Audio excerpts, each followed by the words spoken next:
Въстаници, послушайте моите думи и имайте добрината да се предадете, защото не ще мине много време и манастирът ще се преобърне на прах и пепел и вие всичките ще бъдете в моите ръце.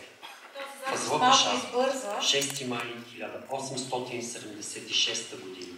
Този запис малко избърза, може би защото песнопението, което имаме да представим, е толкова специално и толкова дълбоко. Пролетта на 1876 година беше хубава и весела. Четем в записките на въстаника Петко Тодоров Франков от четата на Бачо Киро.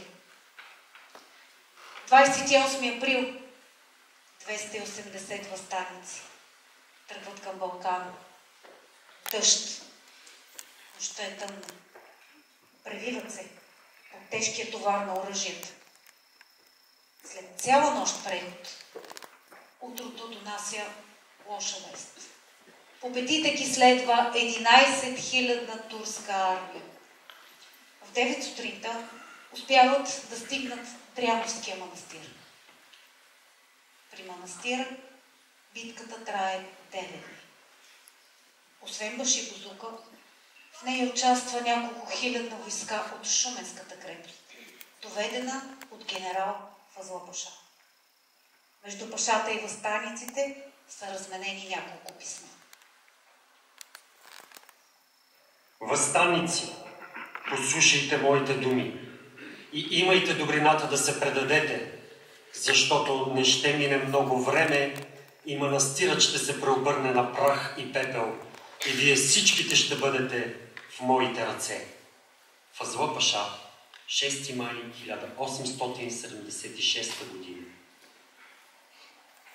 Паша Ефенди, от твоето писмо се види, че ти искаш просто да си предадем в твоите ръце като добитъци, а не ни питаш, както следва на едни въстанници, сиреч на едни недоволни хора, които са излезнали с оръжие в ръка против властта, а само ни предлагаш да се предадем и повече нищо.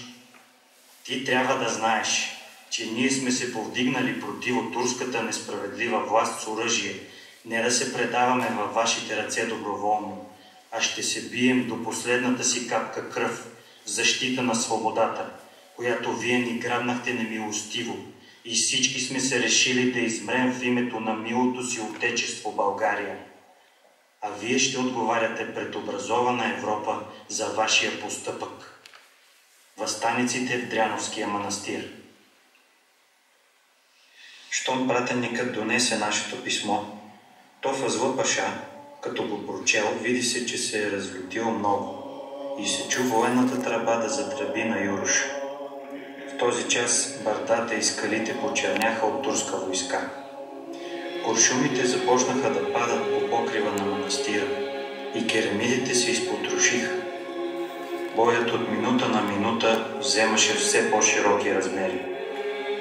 Два големи топа се насочваха към манастира. Почна се силна битка. От топовете взеха да падат гранати в манастирския двор, но ние сполучихме да убием топчията.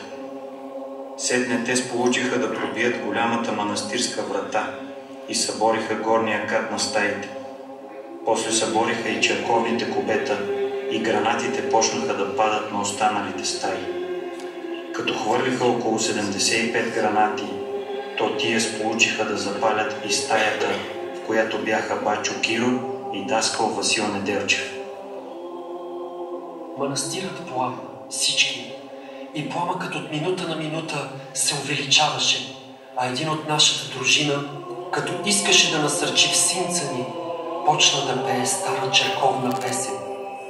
Господи сил, с нами буди, и много боразве Тебе, помощника не има ми. Господи сил, с нами буди. От тая песен почти всичките момчета се насърчиха без изключение до такава степен, щото се приготвиха да се бият до последната си капка кръв. В памет на българския патриарх Неофит и на всички загинали за нашата вяра и Отечество. Ще изпълним сега песента на дрябовските въстаници. Който я знае, може да запее тихичко с нас.